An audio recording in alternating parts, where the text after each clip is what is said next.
What is up, guys? HMK here with another video, and this one literally has to come from the heart.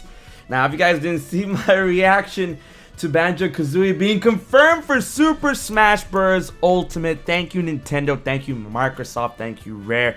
I'm so glad something like this happened, and I did tear up. You know, usually in my reactions I don't tear up because I get really hyped, I get really passionate, energetic. I'm like, oh yes!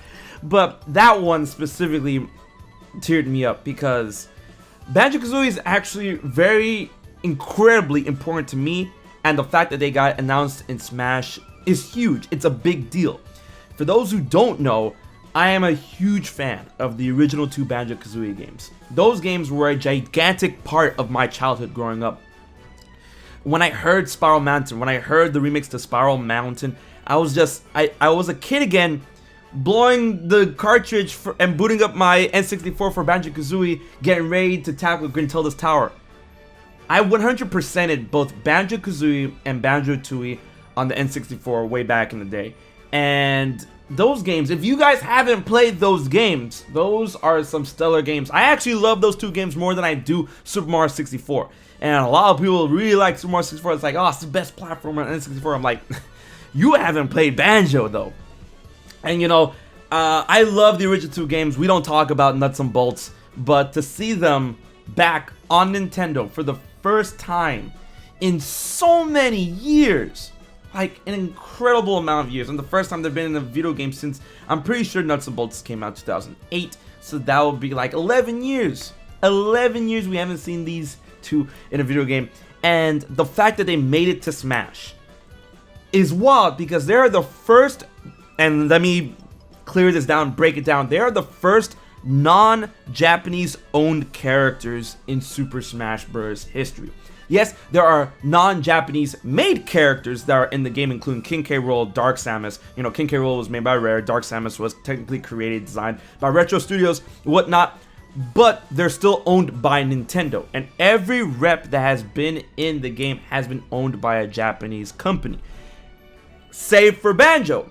Banjo is technically owned by Microsoft through Rare. Rare's a British company and Microsoft's an American company, but that's insane. And the fact that they got Banjo's original composer, Grant Kirkhope, to compose, arrange, and remix Spiral Mountain for Super Smash Bros. Ultimate is insane, because he's the first non-Japanese composer to be brought into Super Smash Bros. And the fact is he's not even with Microsoft or Rare anymore.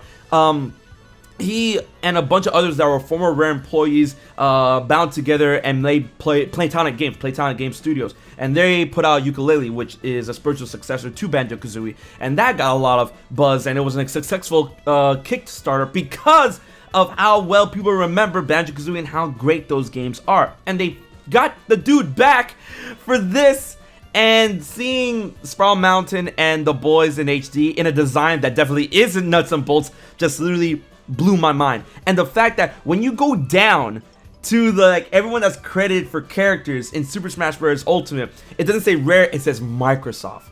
Can you believe Microsoft, Microsoft, one of Nintendo's competitors in the gaming series, there on the list for Super Smash Bros. Ultimate? That's insane. That's so wild. You know, if any of this leads to a potential Banjo Kazooie remake, if they get the Crash and Spyro treatment, I am all for that. And if not, guys, if you guys haven't played Banjo Kazooie or Banjo Tooie, play both of those games. Please try your best to try and get these games if you can. They're both on the Rare Replay. You can get that for Xbox 360, Xbox One. They're on the Xbox 360, Xbox Live Store on the 360. I got those games for when I had a 360 and 100% of them all over again. They're on the Rare Replay.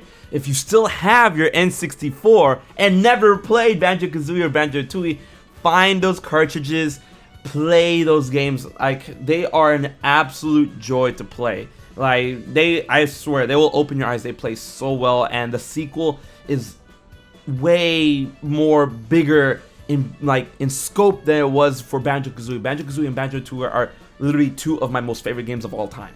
And the fact that Banjo Kazooie made it to Smash, considering everything around him, it's nothing short of groundbreaking to me. It really isn't. And you know, it's funny that with the advent of the Dragon Quest hero being announced for Smash, like everyone's like, oh, that's for the Japanese audience, and then Banjo's for the Western audience.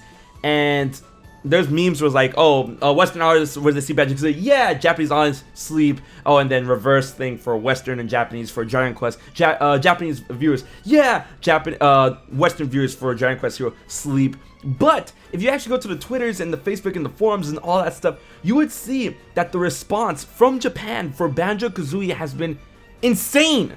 Like almost as positive as it was in the West, in worldwide. You know, it's just like, it's amazing. And the fact that Smash Brothers, Sakurai, Nintendo, Microsoft, Phil Spencer, Rare all made it happen. Grant Croker was in on it. They all helped make it happen. Is just so enthralling. It's like I was a kid again. I teared up on the reaction. I kept playing Spiral Mantle on repeat like I'm a kid again. It's crazy. It's amazing. And I'm so glad that Banjo was able to be in the game. If this leads to a remake, a Spiral Crash style remake, or potentially a sequel, we'll finally be able to get Banjo 3E. I'm all for that. Nintendo, Xbox, Microsoft, make it happen. Whew. Let me know what you think about this in the comments. It's crazy, it's wild. Let me know. So guys, until the next video, I've been HMK, and I'll check you guys later.